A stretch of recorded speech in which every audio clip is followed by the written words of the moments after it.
Welcome back. Today I want to tell you about a technique that I have been using so much in my recent photos that it's kind of getting ridiculous. This technique, it's not a big secret, but I haven't seen anyone talk about it. I haven't seen any YouTubers talk about it. I haven't seen any photographers talk about it. But I do want to show you how to do this technique. Okay, so let's just jump straight ahead into these photos so I can tell you about this secret technique. So looking here, we have our first image. It was taken during a snowstorm, and it's a pretty good image. Not something special, but it's all right. We have our subject, we have our scene. It's a snowstorm, everything is white, but something feels a bit off. If you look at this image, it falls a bit flat, like it feels meh. So what you need to do, and I haven't seen a lot of people do this, you need to take advantage of the new masks that Lightroom has introduced. These masks are incredibly powerful, and they can take your image from complete garbage to something amazing. So let's take a look at this example here. This is the image that I have, and I have my masks turned off. I have two masks. And the first one here, mask 1, is the one that is the subject himself. So let's take a look at the overlay. So this first mask is the subject himself, and the second mask is the same mask but inverted. So when you invert this mask, you're basically selecting everything else but this guy. So to make your image pop a little bit more, here's what you can do.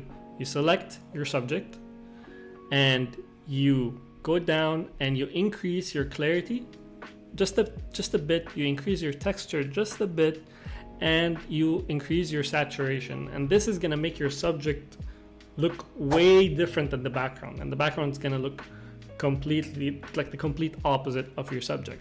Okay, so you're gonna ask, so if we're selecting the subject and we're increasing the clarity, isn't that gonna make him pop off? Yes, but no. You also need to select your background, and you do that by simply right-clicking here and you say duplicate and invert mask, and this is going to create this mask for you right here. And look at that. Look at this. This is incredible. Look at the difference. Without the first mask, let's select the subject. We increase the clarity, we increase the saturation.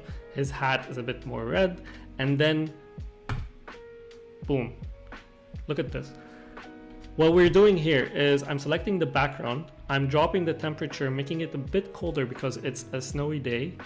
I'm increasing the highlights to accentuate or make these whites more dramatic. And I'm also dropping the exposure just a bit to make the subject, again, pop off. So this is the whole point. I'm also adding negative dehaze to add more white to the background.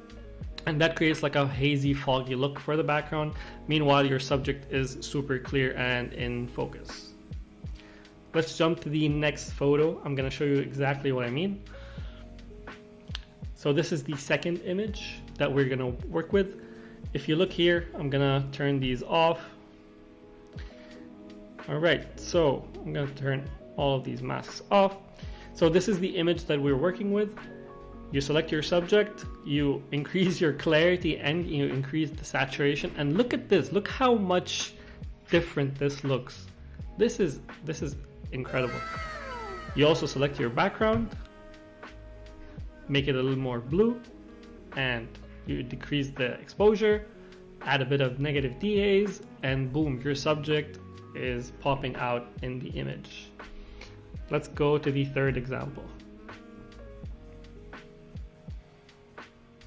All right, third example here with this streetcar, and we have the mask which selects your subject.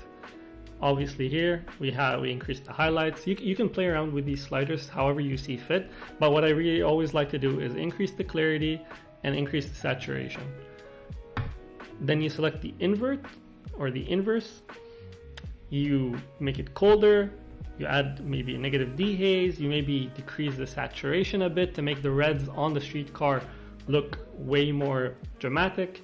There's a lot you can do here, but the technique is basically selecting your subject and duplicating and inverting the mask, and you work with the background. Okay, so the final example here, this is the image that we're working with.